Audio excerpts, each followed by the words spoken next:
प्यारे बच्चों, पिछली वीडियो में मैं आपको पढ़ा चुका हूँ। आगाज सेशन के माध्यम से मैं आपको बता चुका हूँ। ऑब्जेक्टिव टाइप प्रश्न 18 प्रश्न बता चुका हूँ। अब हम इस वीडियो में आगाज बहुविकल्पीय आगाज session video number 2 second video में पढ़ेंगे। 19वां नंबर प्रश्न पढ़ेंगे, जिसका नाम है, देखते हैं कि प्रकाश संश्लेषण क्रिया पौधे के किस भाग में होती है। जो प्रकाश संश्लेषण की क्रिया होती है वो पौधे के किस भाग में होती है। जड़ है पहला ऑप्शन, दूसरा है पत्ती, तीसरा है तना। तो जो प्रकाश संश्लेषण की क्रिया जो पौधे के पत्ती वाले भाग में होती है, तो इसका आपका दूसरा आंसर बिल्कुल करेक्ट है। अगला प्रश्न है, श्वसन की प्रक्रिया होती है उपचयन, अपचयन, उत्सर्जन और अवशोषण। तो जो श्वसन की क्रिया होती है वो अपचयन होती है। क्या होती है बच्चों? अपचयन होती है, अपचयन। प्रश्न नंबर 20, भोजन नली का कौन सा भाग यकृत से पित्त रस प्राप्त करता है। भोजन नली का वह कौन सा भाग है जो पित्त रस से, जो यकृत से, लीवर होता है, लीवर से पित्त रस को प्राप्त करता है। तो इसमें ऑप्शन दिए हुए हैं बच्चों, आमाशय, अग्नाशय, छोटी आंत। तो इसमें आपका सही आंसर तीसरा, छोटी आंत। कौन सा है? छोटी आंत बिल्कुल सही आंसर है। अगला प्रश्न, आमाशय में पाए जाते हैं HCl, यहाँ पे HCl हाइड्रोक्लोरिक अम्ल है, श्लेष्मा, प्रोटीन, पाचक एंजाइम, उपरोक्त सभी। तो आमाशय में ये सभी पाए जाते हैं, तो इसका आंसर होगा उपरोक्त सभी। बिल्कुल सही आंसर है आप इसका, उपरोक्त सभी। अगला प्रश्न है, ग्लूकोज का पायरुवेट में विखंडन होता है कोशिका द्रव्य में, केंद्रक में, माइटोकॉन्ड्रिया में और डीएनए में। तो जो ग्लूकोज का पायरुवेट में जो विखंडन होता है वो कहाँ पे होता है बच्चों? वो होता है आपका कोशिका द्रव्य में। ये आपका करेक्ट आंसर है और ये पिछले पेपर में पूछा गया था बच्चों, तो इसे आप अच्छे तरीके से लर्न कर लीजिएगा। प्रश्न नंबर 22, प्लाज्मोडियम में जनन होता है।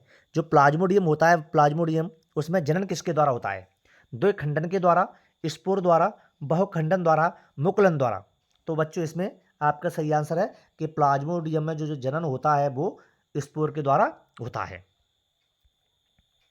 23, पुनरुद्ध भवन की प्रक्रिया किन जीवों में पाई जाती है? पुनरुद्ध भवन, रीजनरेशन, इसको इंग्लिश में बच्चों क्या कहते हैं? रीजनरेशन की क्रिया किसमें होती है? तो हाइड्रा एवं प्लेनेरिया, स्पाइरोगायरा, हाइड्रा एवं प्लाज्मोडियम, प्लेनेरिया एवं प्लाज्मोडियम। तो इसमें आपका सही आंसर होगा हाइड्रा एवं प्लेनेरिया आपका बिल्कुल सही करेक्ट आंसर है। 24,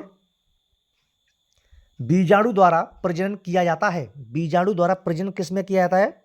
तो राइजोपस द्वारा, हाइड्रा द्वारा, प्लेनेरिया द्वारा, उपरोक्त सभी। तो इसमें आपका सही आंसर होगा राइजोपस द्वारा, यही वाला राइजोपस द्वारा। बीजाणु द्वारा प्रजनन होता है राइजोपस द्वारा। ठीक है बच्चों। अगला प्रश्न है,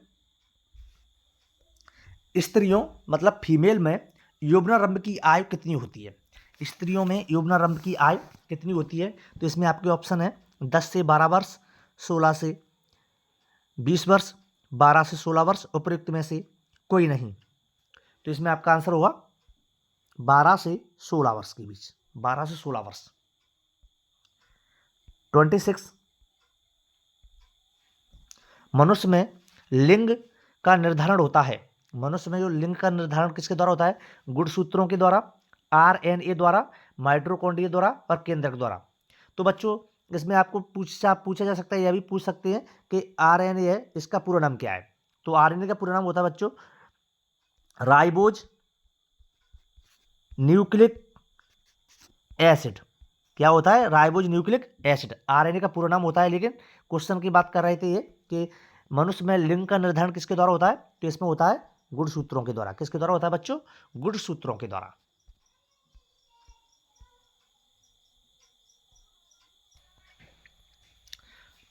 इसके बाद अपना 27वां प्रश्न है, स्त्रियों के लिंग गुणसूत्र में पाया जाने वाला संयोजन क्या होता है? जो स्त्री होते हैं उसमें कौन सा गुणसूत्र पाया जाता है? इसका मतलब ये संयोजन मानो उसका जुड़वा। तो ऑप्शन दिए हुए इसमें, पहला एक्स एक्स, एक्स वाई और वाई वाई, एक्स एक्स। तो इस बच्चों इसका आंसर सही है। इसमें दो ऑप्शन आपको एक जैसे दे दिए, तो यहाँ पे मतलब हो सकता है पेपर में यहाँ पे आ जाएगा उपरोक्त में से कोई नहीं। तो इसमें आपका सही आंसर होगा बच्चों, स्त्रियों में जो लिंग गुणसूत्र होते हैं उसका सही होता है एक्स एक्स। क्या होता है बच्चों? एक्स एक्स होता है।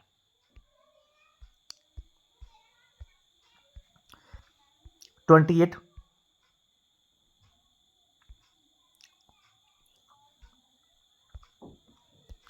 मेंडल के प्रयोग में वे जीन जो संकरण के दौरान प्रथम पीढ़ी में व्यक्त होते हैं कहलाते हैं।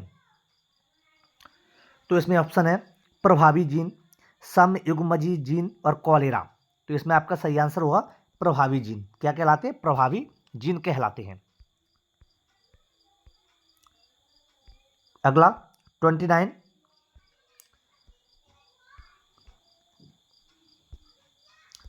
निम्न में से कौन सा रोग आनुवांशिक है? जो आपके 4 रोग दिए हुए हैं उनमें कौन सा रोग आनुवांशिक है? आनुवांशिक का मतलब होता है ऐसे रोग जो एक पीढ़ी से दूसरी पीढ़ी में चले जाते हैं। तो कॉलेरा, टाइफाइड, मलेरिया और डायबिटीज। तो इसमें आपका सही आंसर होगा डायबिटीज। डायबिटीज क्या है? आनुवांशिक रोग है, जेनेटिक डिसीज है।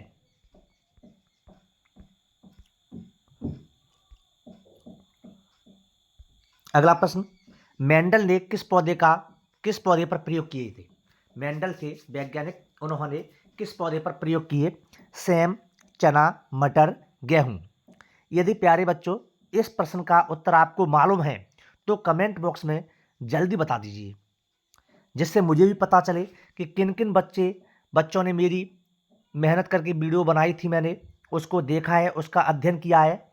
और आप जैसे ही कमेंट बॉक्स में उसका आंसर बताएंगे तो मुझे भी मालूम होगा, मुझे भी मेरा भी हौसला बढ़ेगा कि मैं इतनी मेहनत से बच्चों के लिए वीडियो लेकर आता हूँ तो बच्चे पढ़ते हैं और उनके आंसर भी बताते हैं। तो प्यारे बच्चों, मेंडल ने किस पौधे पर प्रयोग किए? इस क्वेश्चन का आंसर कमेंट बॉक्स में बता दीजिए। अगला प्रश्न, यदि किसी वस्तु को अवतल दर्पण के सम्मुख वक्रता केंद्र पर रखा जाता है तो प्रतिबिंब बनेगा? यदि किसी वस्तु को अवतल दर्पण के सम्मुख मतलब सामने वक्रता केंद्र पर रखेंगे तो प्रतिबिंब बनेगा। कहाँ पे बनेगा? तो देखते हैं, इसमें आपके 4 ऑप्शन हैं, फोकस पर, अनंत पर, वक्रता केंद्र और फोकस के बीच, वक्रता केंद्र पर। तो इसका आपका सही आंसर होगा वक्रता केंद्र पर बनेगा। कहां पे बनेगा? वक्रता केंद्र पर। अगला प्रश्न है 32, किसी बिंब का समान एवं वास्तविक प्रतिबिंब प्राप्त करने के लिए बिंब को उत्तल लेंस के सामने कहां रखेंगे? किसी भी बिंब का अपन समान एवं वास्तविक प्रतिबिंब प्राप्त करेंगे तो उसे बिंब के उत्तल लेंस के सामने कहाँ पर रखेंगे? सामने कहाँ रखेंगे? जैसे आपके ऑप्शन है अनंत पर,